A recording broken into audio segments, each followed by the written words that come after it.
মহারাজ ভয়ঙ্কর অপরাধ হয়ে গেছে, মহারাজ মহাবিপদ হয়ে গেছে। দুইজন মানব রূপী বালক এসে আমাদেরকে যুদ্ধে পরাস্ত করে দিয়েছে মহারাজ। আমরা যে তাদের সঙ্গে যুদ্ধে পেরে উঠতে পারছে না। একই প্রহরী গো, দুইজন মানব রূপী বালক এসে তোমাদেরকে যুদ্ধে পরাস্ত করে দিয়েছে। ওই চলো তো দেখেই, দেখাও সেই বালকদের। আসুন মহারাজ, ওই দেখুন মহারাজ, ওই দেখুন।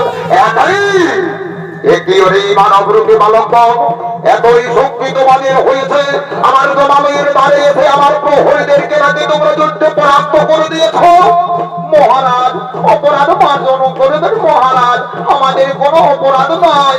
আমরা আপনার সঙ্গে দর্শন করতে এসেছিলাম, কিন্তু আপনার প্রহরীগণ আমাদের সঙ্গে অপব্যবহার করেছে, তাই তো আমরা উচিত শাস্তি দিয়েছি।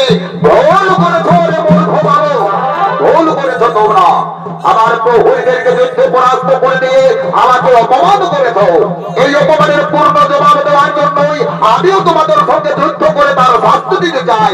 কি বলছেন মহারাজ, কি কথা বলছেন আপনি? আমাদের সঙ্গে আপনিও যুদ্ধ করবেন? তবে আসুন মহারাজ, আমরা যুদ্ধকে কিছুতে ভয় পাই না।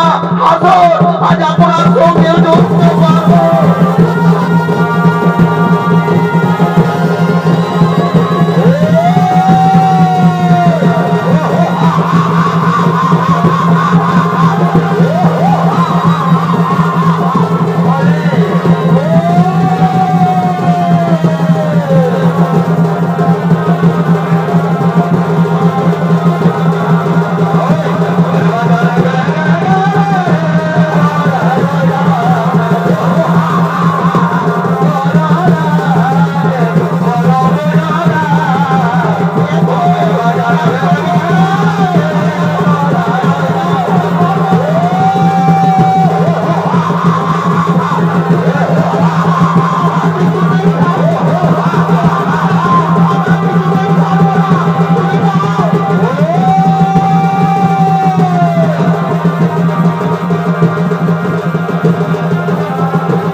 আমার হাতের বোঝা পোড়া হইতে মাটিতে পড়ে গেল। আমি কেন শক্তিহীন হয়ে পড়েছি। আমি যে আর যুদ্ধ করতে পারছি না, আমি যে আর যুদ্ধ করতে পারছি না। উনি বাবা মানব রূপী বালক, আমি না জেনে না বুঝে যুদ্ধ করে মহা ভুল করেছি। কিন্তু তোমরা কে, কিবা তোমাদের পরিচয় বৎস? মহারাজ, আপনি অহংকার বলতে আমাদেরকে চিনতে পারেননি, তাই